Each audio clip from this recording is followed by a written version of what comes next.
maka saya percaya 5A sudah berada dalam genggaman anda semua. Jadi sebab itu kita target paling minimal you akan dapat nanti beri bentuk tumpuan pada ibadah jangan bercakap di tumpuan. Baik.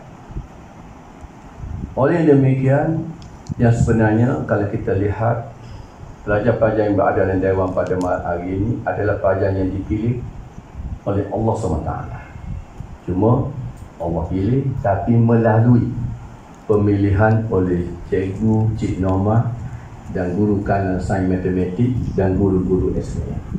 Pada hari ini adalah anugerah oleh Allah SWT. Cuma kami dilorongkan oleh Allah untuk memilih anda supaya menjadi tanggungjawab kami untuk menggilak potensi anda supaya anda terus cemerlang. Oleh yang demikian, apa yang kita buat program pada hari ini ada impiannya. Ada impiannya. Yang pertama, saya percaya kami guru ada impian. Yang kedua, pelajar juga ada impian. Yang ketiga, ibu bapa juga ada impian. Yang keempat, negara juga ada impian. Yang kelima, bangsa juga ada impian. Dan yang keenam, yang paling penting, tuntutan agama juga ada impian. Bermakna impian-impian yang saya nyatakan tadi merupakan impian yang amat besar yang dipertanggungjawabkan kepada kita. Contoh, impian diri sendiri. Saya percaya pelajar yang berada dalam Dewan pada hari ini, kita target 6A paling tidak, tapi anda ada impian masing-masing. Sebab pada hari konsultasi baru ini, saya tanya pelajar yang dapat hadiah, dia target 6A, dia target 7A, walaupun dalam peperiksaan pertengahan tahun 4 atau 3A. Dan anda juga ada impian sendiri. Selepas pada peperiksaan PN, di mana ada tujuannya, maka ini impian yang awak ada. Dan saya amat yakin impian yang tertinggi ada juga pada ibu bapa kalian, iaitu untuk melihat anak-anak pelajar, terutamanya anda semua yang sudah dinobatkan pelajar yang ada potensi untuk menjadi pelajar cemerlang. Ibu bapa anda juga mempunyai impian yang amat tinggi. Sebab itu dalam majlis konsultasi baru ini, saya melihat apabila last sekali ada ibu bapa yang menangis, ada anak-anak pelajar yang menangis, ada ibu bapa yang tunduk merenung wajah anak mereka, bermakna impian ibu bapa kita mungkin lebih tinggi daripada impian kita sebenarnya, wahai anak-anak pelajar. Paling tidak dia menagih untuk tahun ini tahun terakhir sebelum dia meninggalkan kita, untuk melihat anak-anak pelajar, anak dia mencapai kejayaan yang amat tinggi. Sebab saya perhatikan ibu bapa yang hadir pada majlis konsultasi pada baru ini umurnya seumur dengan saya, ada yang lanjut lagi umur berbanding dengan saya. Maka dengan kata lain, impian mereka amat tinggi berbanding dengan kita. Kita hanya sekadar untuk mendapat 6A sahaja ke atas, sekadar untuk masuk ke ITE. Tapi saya yakin anak-anak, atau saya yakin ibu bapa anda mempunyai impian yang amat tinggi. Maka kerana Allah telah beri kepada kita potensi yang amat baik pada kita, maka tunaikanlah impian ibu bapa kita tersebut, supaya suatu hari nanti apabila ibu kita, ayah kita berada, dia gembira dan dia tidak rasa bimbang kalau dia meninggal anda semua, kerana anda sudah berada pada langkah-langkah putih yang insya Allah akan memberi kecemerlangan dalam hidup anda dunia dan akhirat. Manakala di pihak sekolah, kami juga mempunyai impian khas untuk anda semua, iaitu kami ingin melihat 30 orang ini paling tidak mendapat 6A ke atas, dan dapat dengan paling tidak 6A ke atas. Dan kami mempunyai impian yang tinggi, 30 orang ini akan memberi kecemerlangan kepada SIK Mulud, akan menggembirakan guru-guru yang mengajar anda, akan menggembirakan guru-guru SIK Mulud, akan menggembirakan pentadbir-pentadbir SIK Mulud, akan menggembirakan terutamanya yang terakhir sekali kepada saya selaku Tuan Pengetua. Ini impian kami. Kami tidak ada impian lain untuk melihat 30 orang ini selepas mendapat putusan nanti SPN nanti mempunyai keputusan yang cemerlang. Kami akan menangis, kami akan gembira dengan tangisan dengan 30 orang pelajar yang berada Dewan pada hari ini mampu membawa diri mereka cemerlang. Maka itu impian kami di pihak sekolah. Manakala impian selaku anda yang bergelar bangsa Melayu yang beragama Islam juga ada impian tersendiri, iaitu kita mahu melihat, kita kena akui dalam negara kita terdapat pelbagai bangsa dan kejayaan bangsa kita akan kagumi. Dan di antara bangsa-bangsa yang berada di negara kita, kita kena akui, kita berlomba, kita bersaing untuk menuju kecemerlangan. Maka terutamanya kalau dilihat kita beragama Islam, tuntutan agama Islam sendiri ingin melihat umatnya cemerlang dalam semua bidang.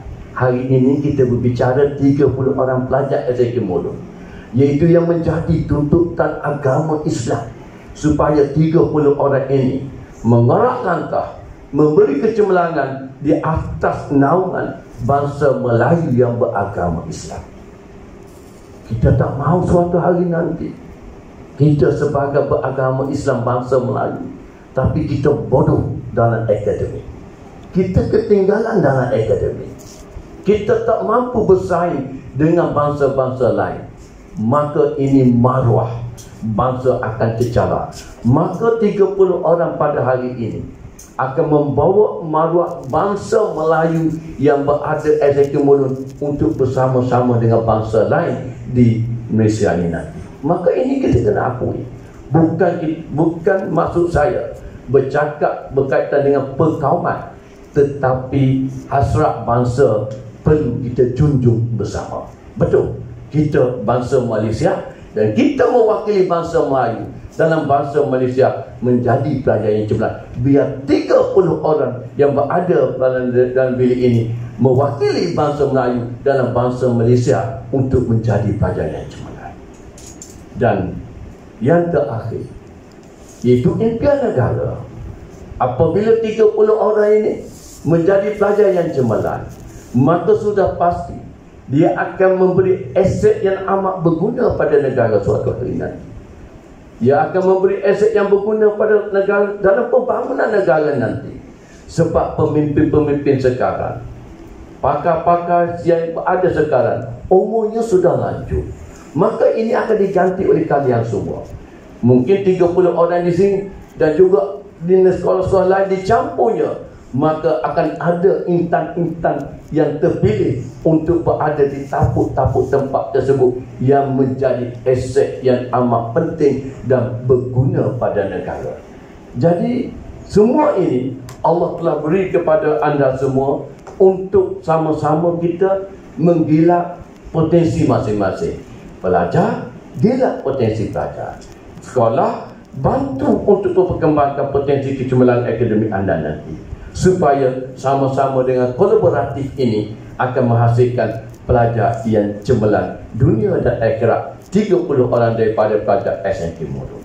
Maka inilah matlamat yang pertama yang perlu kita lihat. Saya bercakap perkara ini kepada 30 orang ini kerana anda sudah mempunyai minda yang terbaik. Anda dapat memahami apa yang saya maksudkan. Mungkin bicara ini tak mampu diselami oleh pelajar-pelajar lain, kerana mungkin tahap mereka tidak memikirkan apa yang saya maksudkan tadi, hanya memikirkan untuk lulus SPM semata-mata. Jadi ini matlamatnya. Jangan sekadar kita melihat Matlamat kita hanya untuk mendapat 6A sahaja.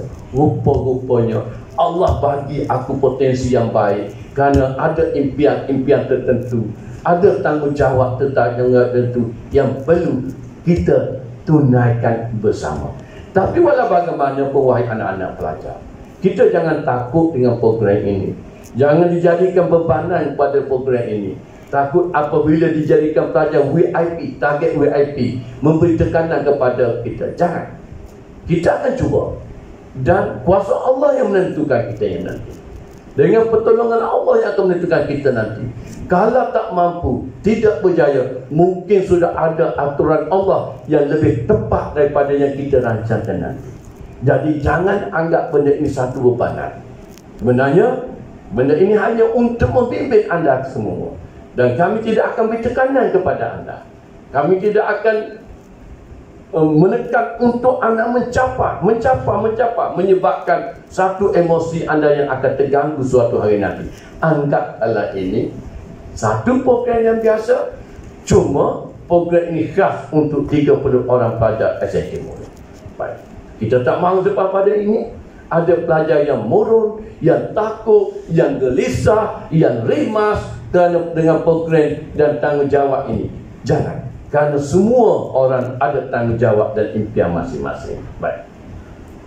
Wahai anak pelajar, saya tak nak baca satu-satu, tak sempatlah. Cuma anak pelajar akan tengok subjeknya masing-masing.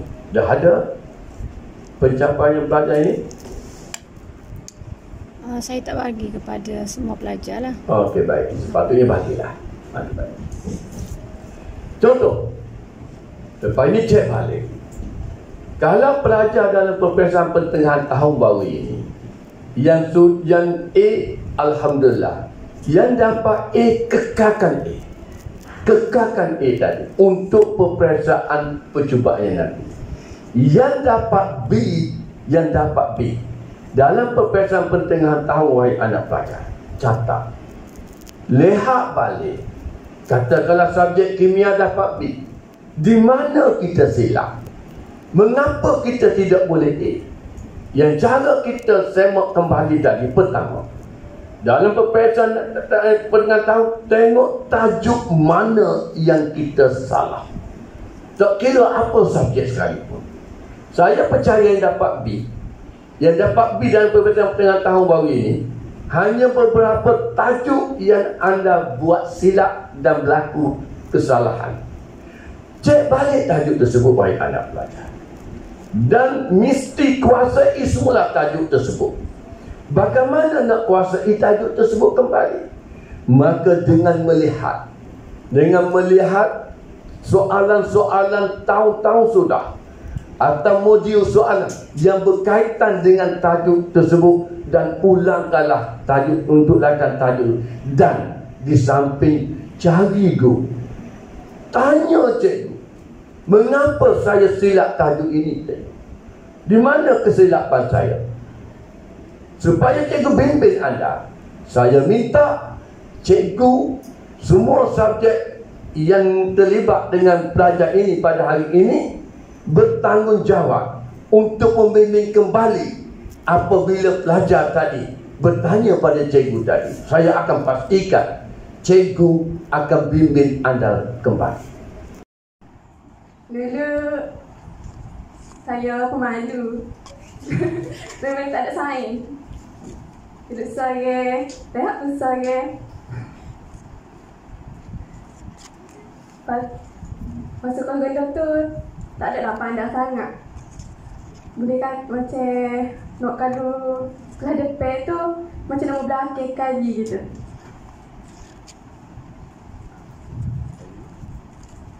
Masa jadi mod nak tambah darab pun tak reti lagi. Tapi masa jadi mod tu pergi tuition dekat Kuala Lumpur. Masa tu baru pandai darab yang pagi. Naik jenis tu subjek yang saya suka sekali, subjek matematik. Lepas tu masa UPSR dapat 3A lah. 3A, 3B. Itu pun saya okey lah. Lepas tu boleh masuk sekolah mulung. tak ada tawaran apa lah. Tak nak tawar ke? Dia cuma mati. Dah mungkin tak ada tawaran kan tadi. Masa kalau mula masa tak habis tingkat tingkat lima. Tingkat lima. Habis yang pandai lah. Pandai. Oh, ya. Terlalu apa?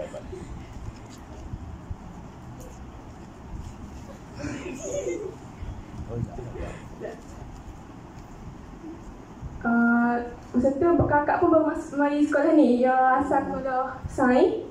Lepas tu kan mari sekolah sini. Kakak Abel memang pandai.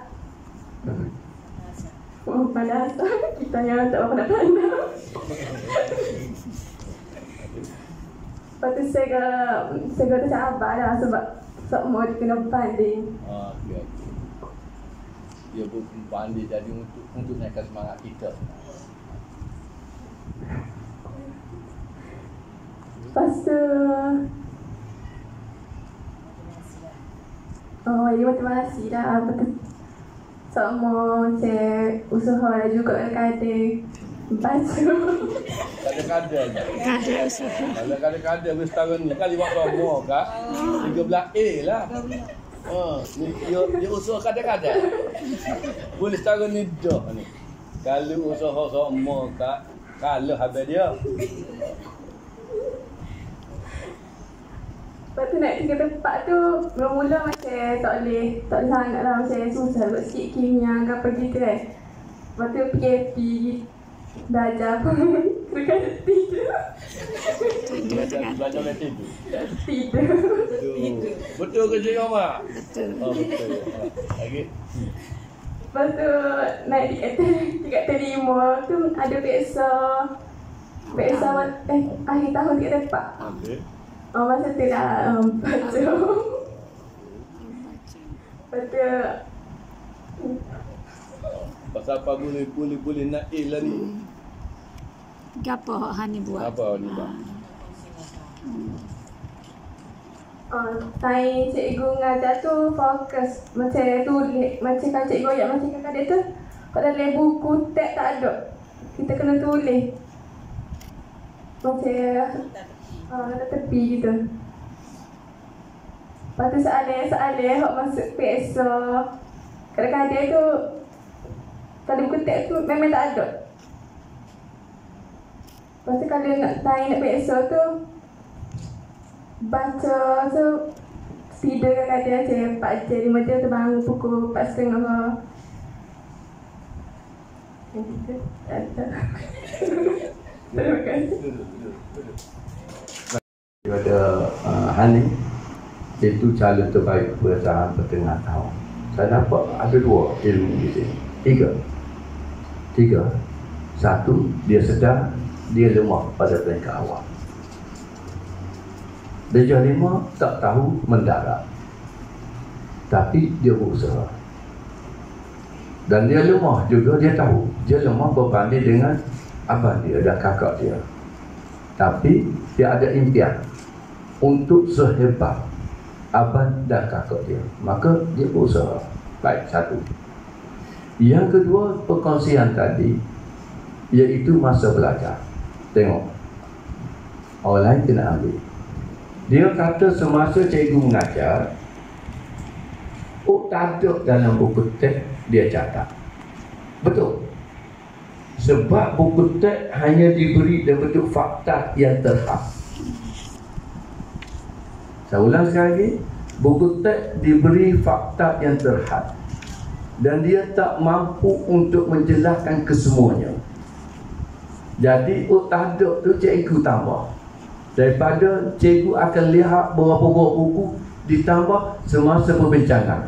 Makanya sebenarnya orang yang cerdik yang boleh ambil tak ada dalam buku teks dia catat, dia akan berjaya sebenarnya pada dia.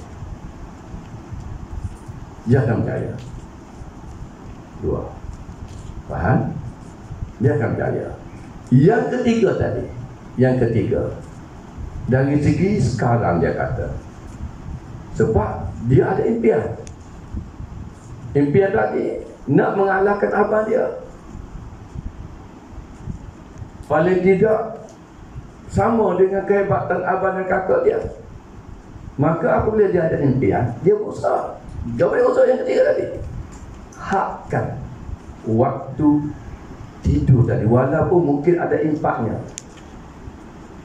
Bermakna dia bangun sebelah pagi, tidur dulu pagi, dia ulang kaji. Ini usaha dia. Usaha dia. 3 perkara yang dilakukan. Yang sekarang dia mendapat 6A. 6A. Tu nak dia 3B. 6A 3B. Yang B saya kata sudah A.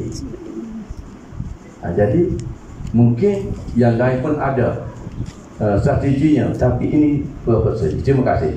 Jadi